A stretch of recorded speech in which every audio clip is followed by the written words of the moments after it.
มาสำหรับผู้ที่อยากให้คอยรีวิวประเภทเรื่องเอามันเนาะใส่สอบเนาะมาเบิ้งอันนี้มีเด้อสำหรับผู้ที่อยากซื้อมันเนาะสำหรับค่อยนี้เนาะสำหรับค่อยไปขายมันก็ต้องใส่ดินอยากให้กิโลสูงๆเนาะสำหรับมันก็บ่ได้หลายเนาะส่วนหนึ่งก็ประมาณ1 คันรถด้ามหันเนาะแต่ว่าอยากให้กิโลสูงๆอันนี้สำหรับผู้ที่อยากมักหักเห็ดมันเนาะต้องเห็ดแนวนี้มันนะแม่นี่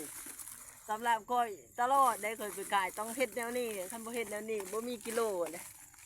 นี่แต่สำหรับก้อยบ่เป็นอย่างเนาะ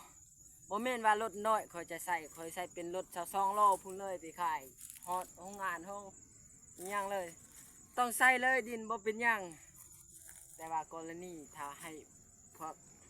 พ่อค้าแม่ค้ารับซื้อมันนี่ฮู้ระวังแน่นอนแต่ว่าเฮาบ่ให้เพิ่นฮู้เนาะสำหรับมันก็บ่ได้หลายเนาะใกล้สิเบิดแต่นี่สิใส่อยู่สอบเนาะแต่ว่าครึ่งสอบแล้วเฮาจะใส่ดินนี่ปั๊บโคตรตึงเลยโอ้ยบ่ได้มาคลิปนี้ก็ประมาณนี้เนาะสำหรับนี่ฝากกดติดตามไป